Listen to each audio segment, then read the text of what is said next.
Fortnite kid, how you doing, bro? Vico. Vico's Oh wait, look at that. That was like one person, did it? I actually don't know the last one. Wait, Yeah, that's but- me. Yeah, that's me. That's definitely Yanis's bad chin in it. I know it's Thiessen in the middle, and then I know it's Janice at the bottom. No, he's good at that, says. Trim is that cooked? Championship in front of him. I'm not sure. Okay, well, I'm just going flying at the top. Put aside, maybe. No way. Put aside Thiessen. Janice. Hey! Oh, mate! Oh my god, I know my chins, mate! I'm getting 2 out of 3 every time. I know my chins. What?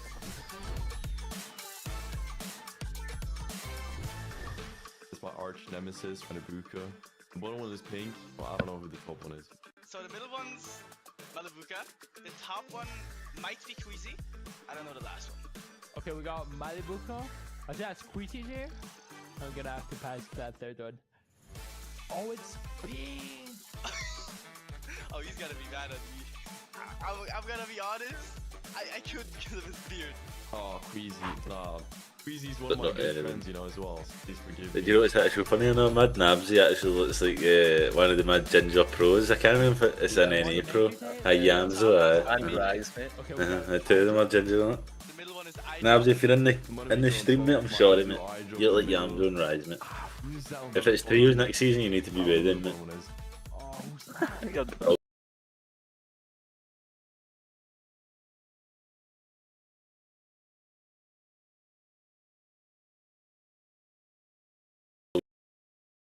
Full ginger, come.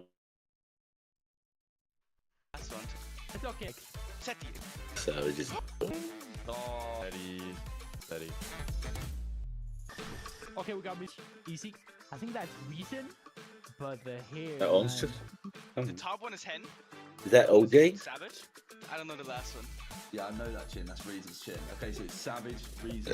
I know Reason Smile. So bottom one is Reason A, middle one is. So how many games is Mr. Savage and not going to lose a day?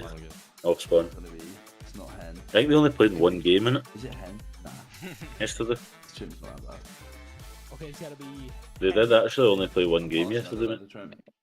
Okay, the other feet. It's Hen. Hen's trim was like that. Oh, what? I actually got it. Oh, it was me. Hen, mate. What are you doing? Oh, Gary, did I start, man? I was literally streaming till 6 o'clock this morning. Which did... I hadn't You, I let- on. you, I you just probably got got- like a 12-hour in, don't you? If you're obviously going to stream NA. If I'm streaming the full thing, it'll be like 12 hours, eh? So you could stream this, maybe play for a couple of hours, and then stream NA. So, That'd be a good stream. stream everything. Get your view time up. Yeah. That means was like around about 800 for the hours thing. What does the That is- leaderboard looks like? Shut up, easy. Hmm? Who the leaderboard's up? Can't even be Sorry, up. I'm searching it now. Button cracker.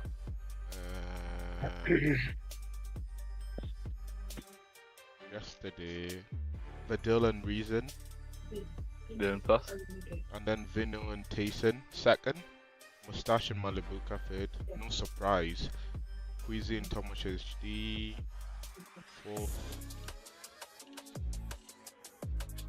I dropped 14. That's actually surprising. That's good to get into the second day though. Yeah, anything can happen second day. That's the only good thing, I suppose.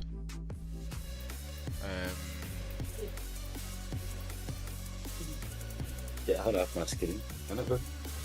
Get her off my screen. Hello! Yeah, Mena. Welcome Yeah? to the Evans You sound like Levin updated. 2K. And you know what that means? It It's means 11 in 2K. 6 games time. Look at my we're stream. going You'll to see him in a crown minute. Champion.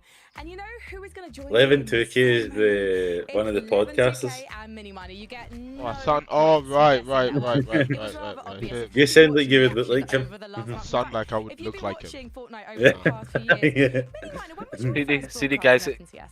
contested Mongraal in that 6 games yesterday, that Nate and Lane. They actually finished with less points than Mongraal in that as well. Yeah. And they beat them like 4 times last Season time. 5 was my first. I've been here the longest other than MDF, really. So yeah, I'm They've an got old head in the game. 6 games played, Nate, and that, and they've got 22. 52 points. What position's Mongraal and Savage?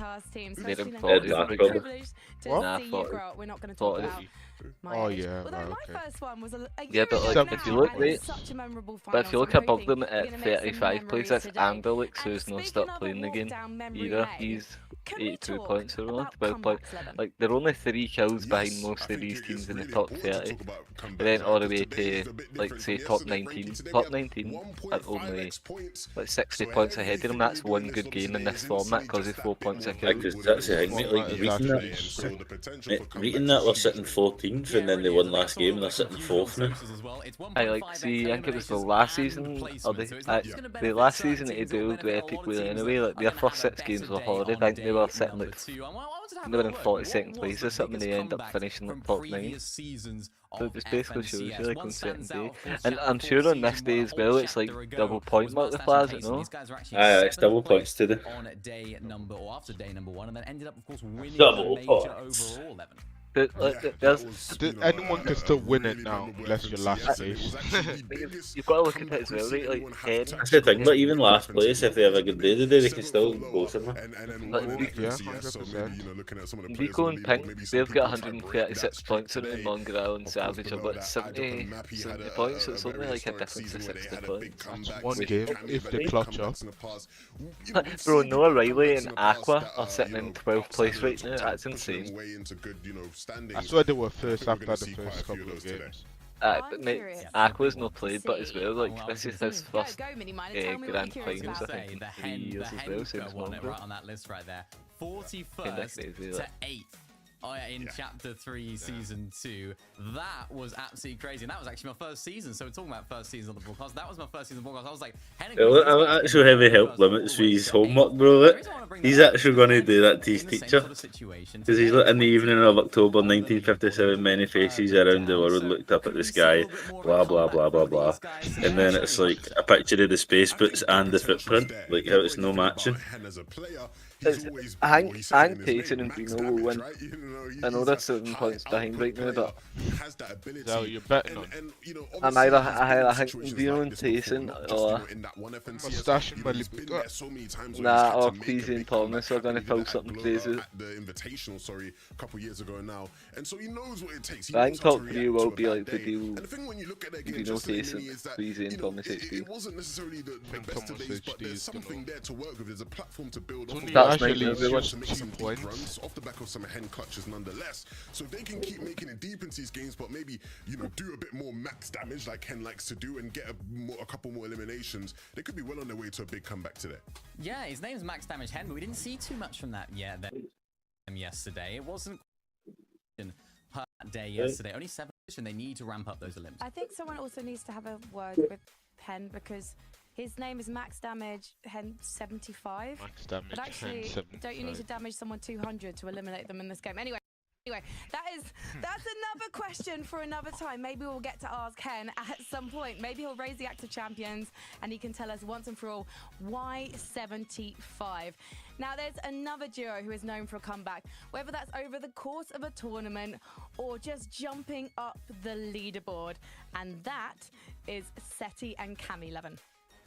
Yeah, absolutely. Seti and Cammy, an interesting day. Many people came into this weekend with Seti and Cammy in their top 5, some even in their top 3, a lot in their top 3 actually. And of course you would, Minnie, it's Seti and Cammy. They always seem to do well. They've been one of the few teams this season that have had some semblance of consistency. And so they look like nailed on to be a team that does incredibly well. And it hasn't been that day for them in day 1. And so, a lot of eyes are going to be on them to see how they react here in day 2.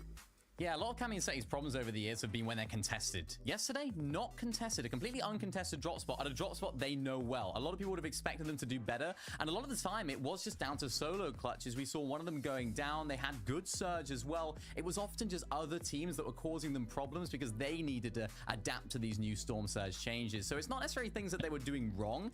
Maybe they haven't necessarily developed as strong of a game plan as we've seen from these guys in the past, but I think today it's going to be all about making sure they make it it to that end game together as a duo, because we know what we can expect from this team. It's just been a little bit disjointed so far this weekend. They need to ramp it up if they want to find some success today. No. It's interesting. I feel like in general, a lot of teams have struggled to find like a really nailed on game plan in comparison to other seasons. You know, as a whole, there's a bunch of teams I've spoken to have said they felt that same problem. I feel like it's less of the actual game plan, sometimes a bit of the execution. You're signed out for 1 minute They're limit. getting in a lot of situations So that no. bro. But they aren't able to deal with some of the aggression from a lot of Who's- around them, right? And that's Who's causing that? them No, issues. who's So that? hopefully Who's today, you know, Fortnite kid? they're firing Like boots there's on and someone they in can start hitting a Breezy's couple chat, more but you need shots to be and nice to you know, people in perform how we chat. expect them to perform. You Yeah, I don't want suck. to put the cart before the horse. There's Right, another one of my okay, classic it's old 1 minute person anyway, idioms. so don't worry. But maybe season 1 Can I isn't write gonna be something Camisetti's bad, season. Jim? But I have Limits, no doubt bro, you'll be removed as from we the go fucking through chat the completely, wee competitive man. year, This is a duo that is undeniable. I can't Who's wait to see Fortnite how kid? they do going forward. You know what? I can't wait to see how they Just do something One of my today. viewers, bro, However, just be did they quiet, make man, the top shush. 10 Watch. yesterday? Let's take a look You're at timed the out for 1 minute, it leaderboard. could be worse, you could have been We'll timed out see for half some an hour. duos on there that you Next know time he does it, love, and next time he you've does it, do it for an hour. achieve greatness in the past. No. But I'll give him a actually, windy in ban. 10th position, No. Loco Wild and Iron. To be I honest, was I didn't nice. expect them to make this Nah, much of if an he plays impression so FNC, I think you early should in the know grand you don't. finals mini. Yeah, Yeah. neither did I. And it Yeah, did but a he's lot of telling me people, he I plays think. as It well, was a so great first game victory that's from those like you guys, and tell me also you play us on the FNCS desk, now. lot Well, of how people can we have surprised time the fact to they do were it actually able to here get that VR. I think for Oh, me, Lewis, it was be quiet, bro. was that going to He's be not the end saying of he's their playing day? Was that grand going to be their finals, bro. moment in the spotlight? And it wasn't. He's doing They the same continued thing to be as I quite consistent expect in the rest of the games, and to find yourself in 10th place here, 11, it's not bad at I all. Because we often play see teams that have a good FNCS. first game, maybe lesser known teams, they Yeah, get a little he's bit too telling you he plays excited and get a rush of FNCS. blood, and then things start to go worse. But it hasn't happened for them. Yeah, no, you know, as we established earlier, I've done a lot of these FNCSs now, and we see teams do that all the time. But these guys have stuck at it, and to be Yeah, a but team, like this thing. a team who, you know, came up through the lower bracket, they were actually the team that won the last game of lower bracket round 3. So technically, when it comes That's to nice. FNCSs, they actually won back-to-back games. If you want to get a bit fancy with it, but these guys have No, stuck no, there. no, We'll see no, how no, they do. Obviously, no, landing towards no, the no. north of the map, they're sort of around, you know, the likes of Eclipse and Dexy, Queasy and No. Taurus. You know, that sort of fight at Lavish Lair was one that they were doing a great job of sort Why of did third we- partying at times, right, and trying to get surged there. So definitely an interesting team. But honestly, man, I think We the see team so everybody's eyes have been on, Verdil and Reason up in first place. I mean, talk of surprises, I definitely did not expect to see them there, Minnie. Yeah, I didn't either. Even on socials, I was looking. Verdil said, "I don't know how I'm in first, but we're in first. We're here and we're ready to go." It was an interesting day for them yesterday. They didn't have any like massive pop-off games, right? We didn't see a massive victory out from them. We didn't see a victory out from them at all. But they were really. I'm actually looking forward to watching you because I didn't even watch it yesterday just because I was just doing other things. Got into that Yeah, place because with you points. got people They here always that had some will be better. eliminations as well, and just the way that they were playing was really, really nice. They had a solid plan. They're not afraid to fight early game, which is something that I like I about was this on team the because watching with these Mongraal new storm Fortnite. surge changes, Man, I fucked off yesterday to do it. You fucked off with your bird. I was left with Nabsy. Played one duel with him, bro, and he went off. He's nut me and went off. And I can't play souls. I was like, sound. But like Daddy, he's doing a viewing part right now, so I just Do you guys hear as me? well as getting to that end game, that they have really blown away a lot of the competition. Who are you? However, Did I I get Vino's help, man. That's mad, isn't it? when I If see you got literally these on guys almost, I feel already in awful. second place, I just feel like it's inevitable, Levin. Oh, Yeah, I mean, that's some nasty cracking there, like sliding in that hole. That's disgusting. FNCS and because I just think they're so great. They didn't start the day great yesterday. The first 3 games were a bit, you know, forgettable for Veno and Taysom, but after that third game, they definitely locked in. They were struggling with sort of the early surge, and to be fair to them, everybody was struggling with early surge. Like if you can tell me, you know, really good teams that weren't struggling with early surge, you know, it'll be hard to come by. But then once they sort of understood the assignment, Veno did what Veno does, right? Veno was tied for the most snipes yesterday, right? With 11, he was spamming that sniper rifle. Tayson was setting them up to play for high ground a lot more, which was part of the friction they were having as a team earlier in the season, Mini. And so to see them actually That you learned your lesson limits. more, you know, Veno definitely rewarded Tayson by then, you know, putting up timed it in your excellent chat twice performances already. in these types of I know. positions. That win there as well that he got was so clutch, right? Came down to literally half a champions. second. You know, be So cheeky to my these viewers guys are looking and very get away strong. with They it. have momentum now, and that's a scary prospect for anyone that wants to even think about holding the actu champions. Yeah, I was really impressed with this team yesterday. The way they changed their strategy on the Hello? fly, they were looking towards the Hello? other side of the map for their surge tags. They went more west when it wasn't working out, try to fight a little bit more early game, which we highlighted yesterday. They're very good at. And then they're one of those teams that, of course, are doing the damage in late game as well. They're always in that top 3 in those final 5 zones in terms of damage dealt. So it seems like they're really, really fragging out when it comes to that side of things. I mean, Veno, of course, what a sniper as well. We have to talk about how good he is at that. Thomas HD, he was getting kind of overthrown here in terms of the sniping king, and I'm interested to see how this goes today, because a lot of their damage when it comes to the surge for Veno and Tayson 11 came from Veno's snipes. Yeah, absolutely. I mean, look, I made a bold claim yesterday that I said, you know, I think he might be the best sniper in EU, and I'm sure a lot of the Danish people who used to like me, you know, definitely weren't a fan of me saying that, but Thomas obviously was keeping up with the snipes. Some of the snipes Thomas was hitting yesterday were ridiculous on height. Unfortunately, Veno was definitely trying to match him up there. They're both tied for 11 shots so far, so we'll see at the end of the day who's coming out on top. But ultimately, when it comes to Thomas and Queasy, these guys, I mean, a lot of people were worried about them, Mini. They thought, look, they're contested off spawn by Cringe and Noms.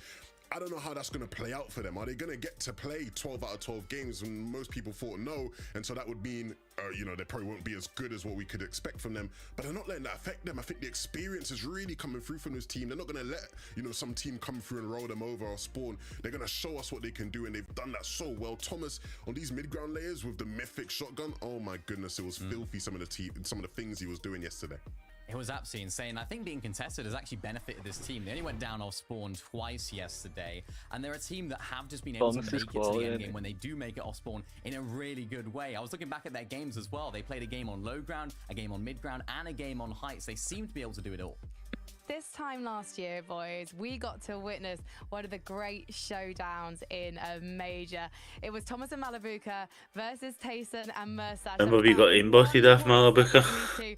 At the top of the chart, 1 point separating Thomas and Malibuka from the Axe of Champions. Man, if you've seen this, you would say it's aimbot as well. Were the one to take it, and this the one that he killed me? I mean, personally, like I was flying in the mountain. Yeah, I think that's really looking good right now. Yeah, that was like bent around the mountain. He's like 200 and old. Are all about getting end games and making the most of it, and they did do that very well. Back-to-back second places for those guys. That's crazy. I wonder if that's the reason why they're not in first place was because they were taking risks. Around 7th zone, they were going for a big refresh, even though they didn't necessarily need the surge or even the refresh itself. They take these big risks in these fights, and then sometimes, of course, that doesn't quite work out for them. What I do like, though, they're making it to these end games. They're making their consistency, which is something that we haven't seen from them all the time, right? Levin, we've seen them have really good times off spawn and then sometimes really bad times off spawn. So it's nice to see them generating a little bit of consistency, even though the zones were kind of in. When's this shit starting, man? Maybe that's a question mark for today. Will they have the same success? I mean, if you want to these cunts will just talk and pure shit. Maybe what we started do something soon for the first game now. But could never, you know, get, you know, top 5 type of I did that yesterday, mate. I had 12 viewers on NA, and then I went to Clutchy stream and I had like 6 after it. I think like this is better than POVs. You know, higher limb games, yeah, they'll be rising for sure. We have mentioned the Axe of Champions, but let's take a look at the prize pot. How much could our duos be taking home tonight? 170,000 to the top place duo. Life-changing money, and that's not all they would take, Mini Miner. No, it's not. First and second place today will be getting their tickets to the Global Championships later on this year. The first and second you get it. Oh, that's nice. This season. I thought it was and just I think a lot of this. players will be keeping their eyes on that. The prize money is amazing as well, of course. 85k each. That's not too bad. When someone mentions Global Championships, I get chills, boys. I just think of these duos on stage playing out of their minds and making their dreams come true. And you know what? After today, some of these duos will be a step closer to raising the Axe of Champions on LAN. Day 2 of the grand finals starts now. What makes a champion? A champion is someone who ain't afraid of the big stage. A champion is someone who stands tall against any opposition.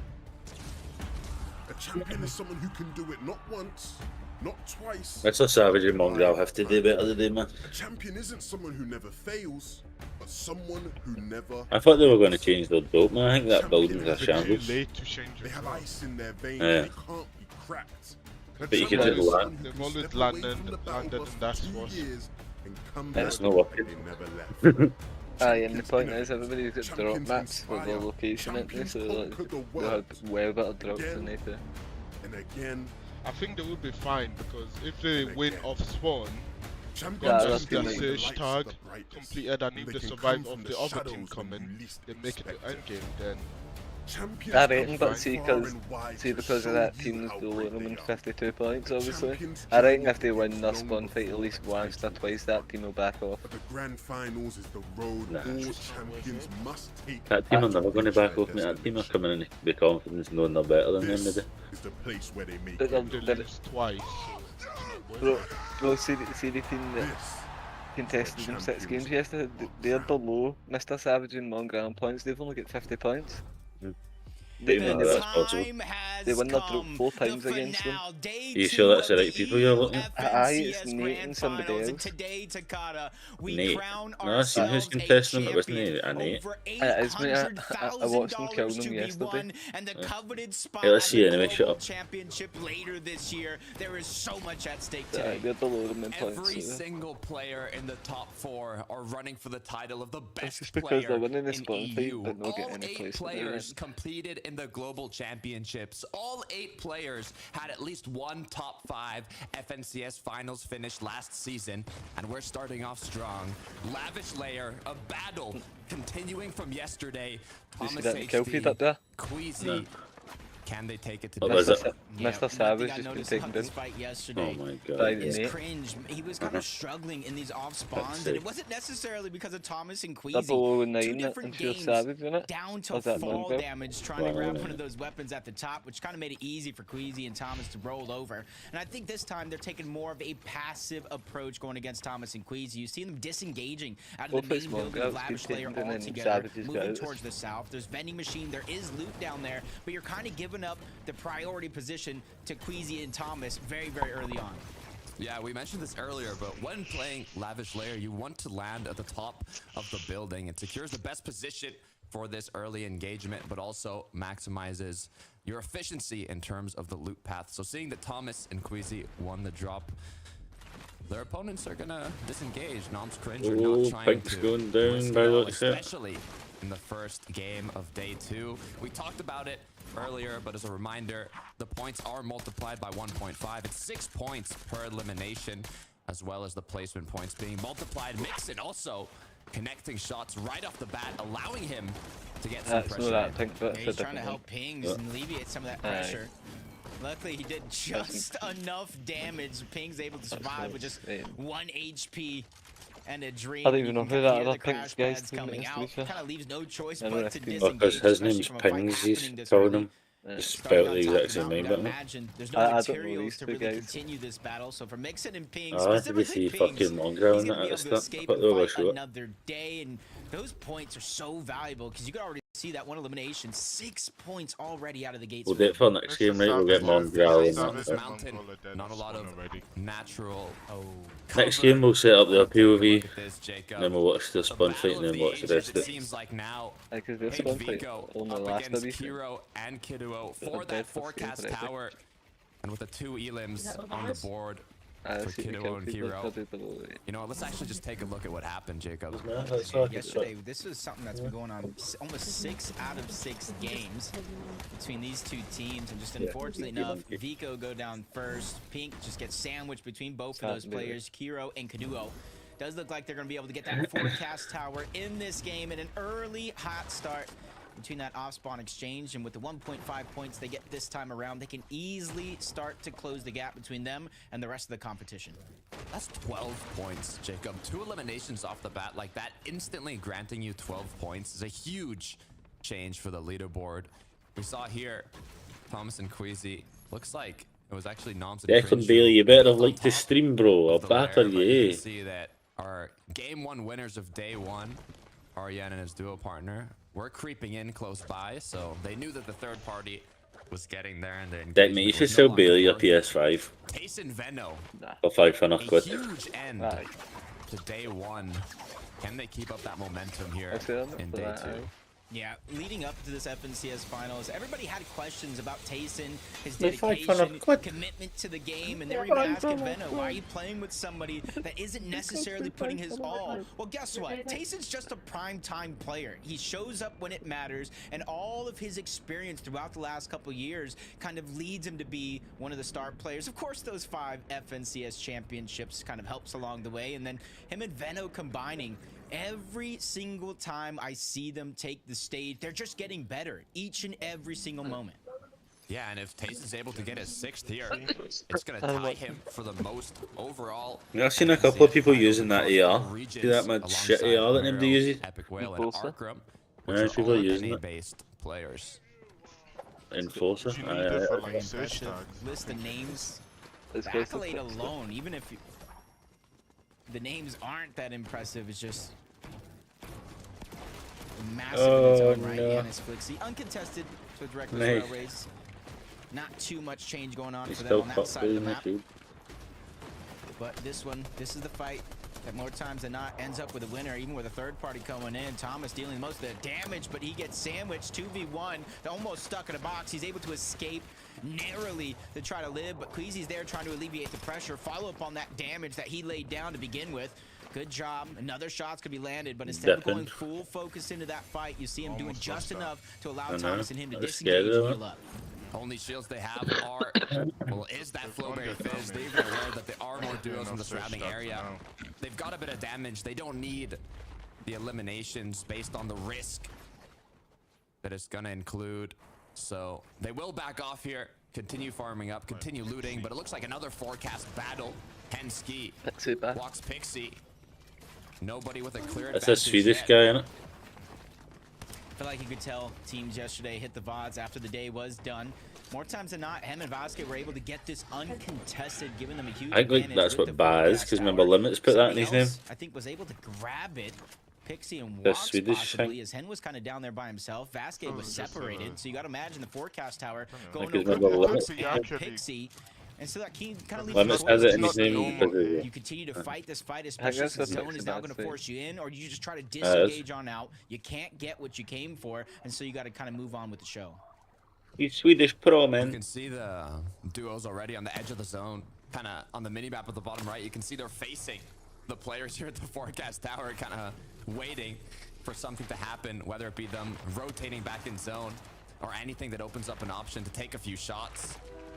They do have a few ridges, that natural environment to use as cover, so they are going to be protected. But forecast tower has been given up. Medallion traded. Already got 3 of the forecast towers to kind of grab. Wox Pixie gets 1. Kiro Kuduo gets the other. So both of these teams are going to have the element of being able to see the next zone before the previous one does close. So they're going to have an advantage in terms of positioning. There's definitely so many other intricacies into the game. Storm Surge, extra loot, materials that you need to get. So sometimes you can't just beeline it. Here's barely any match Looking at service here. Fadil and Reason. Reason has been in this position before. First place after day 1 For this call, in FNCS finals. But after day 2, he wasn't able to hold on to it. So we'll see if history can be changed today. For Tini and Misha, though, 2 quick elims on the board. 12 points. They're in the zone, but being the second one, Storm is not going to be dealing enough damage yet for it to be too much danger, so they can farm up and make their way back in. This means you can't play any healer. Yeah, the blessing is they were able to get those 2 eliminations. He rarely comes into healer. Even with how drastic Storm Surge has been with, you know, sometimes we're seeing 12, Yeah, 15 yeah. people that need to go You down like that, before it man. Get plays, you deactivates. end Getting up that solo. early They're surge leaving is the so option, important, yeah. but you gotta be able to keep the flow just need going to stay throughout the ahead course of the again. game. Even Well, if the first couple usually zones you are ahead of duels, surge, we've one seen person teams gets fall a mech behind and at a the moment's other person notice goes into as you jump on board kills. Vortexers and Voco.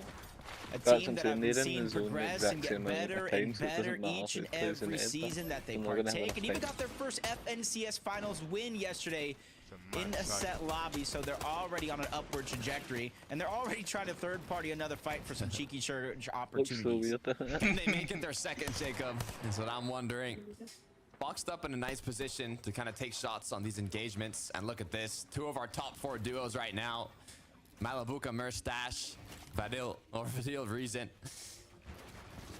It would be scary to see these 2 duos go into a full-out engagement so early on, but it looks like they're just looking for damage. It's Tayson and Veno, though. In a bit more of a risky situation if you look at Veno's HP. He is healing up. It's Diox. It's Cade. They're the ones boxed up below. Yeah, and throughout the course of the day yesterday, Tayson, Veno, they weren't scared to go in third-party forecast towers. I believe Savage not did again, man. What a fucking throw. I honestly feel bad for Savage, mate, because he had Video in his team, and then now he's got Mongraal in his team. I said to that yesterday, right? See if he was still playing with Video, he wouldn't be landing at that wee shit building. I'm sorry, but he just wouldn't be. He was landing before Mongraal came back. You can't just change it now. No, I'm not saying he should change it now. I'm saying I bet he's like regretting like picking Mongraal instead of like somebody else. No, but what I'm saying is, Savage was landing there. But what I'm saying, right, is where's Vidal landing? Put themselves in too much of a I risky don't even know. situation. Probably a medallion place. See, their drop was down to Savage. Savage picked that spot. Like, they could have went I know. there. But why would they pick that spot? Because he's playing with Mongraal, who's lost. What you gotta understand is they haven't had any problem with that spot until now. Because they've been fighting bums. Because they've been fighting bums in town. Nah, because they have to play lower brackets, bro. They have to still be consistent. They're still getting 50-50 doing that as well, you know what I mean? So it's like, They almost did the bubble, didn't they? So low bracket. No, they won that game. So many They won that teams, game. 3 contested teams on that side of the map. You can kind of see that there might not be too many opportunities to grab metal, which is the hardest resource to gather. But it's not even just that. It's like, if they win that drop, they've got the barrels, then they've got the drones and they're chilling. But it's just like 50-50. Like, they've been High risk, high reward. Almost all of them. A 50-50 with a third Season party. long, That build isn't really worth it, I don't know. with the fight I don't having think it's ended so worth it. early on. There's other places on the map, right, that are one team uncontested that they could go to. And Queasy though are gonna get a free combat so that's how balls they play. But it's like Cammy and Seti, so they wouldn't even dare do it. They'd get shit on. at the edge of it up north, Also, so they it know would the be drop, nice to they know rotate that a bit they more know centered. the pass and all that stuff as well. They've got the you know, extra so- loot. They've got Remember the Bruno and now they're landed free on to Cam and continue Seti? with their rotate. Aye, because they were like 2 points ahead of them. Interesting season, but this is one of those seasons to where Did they not end up you have dying, so but? many Aye, they different died, huh? teams fighting for Mhm. history, Aye, fighting but, like, for that's bragging what I rights mean, on that's their own ballsy. line. If you look at this team right here, Queasy and Thomas, this A would lot have of been, people if they just do taking win, the other Thomas's AR first compared to the FNCS striker. title, even though he's been so I've close noticed so that. many times. But the impressive thing think the is striker what's happening on the AR other would side be with better Queasy. for- This will not only be his I'm fourth not really too sure, FNCS because title, he's but got a good this will scope have on been this, I think. his third That'll be more duos accurate, mate, at range. championship, and every single time, To get Takata, it's tags, with but I'm on a about different engine teammate. That moves just and goes to zones. show how Aye, impressive I don't want that Queasy in-game is moving and zones. what he's able to do Yeah. with his duos, no Yeah. matter who it is by his side. And each of those duos that Queasy they're was paired just- up they're with, just it was in their back first on FNCS win, getting loads of subs in, including and then Thomas's getting a if really he's fresh able to endgame. get it. I To mean, you get talked the about his guns too. consistency. He has the most top 10 finishes Yeah, in points the for world, Ireland, not don't in you? EU, in the Nah, world.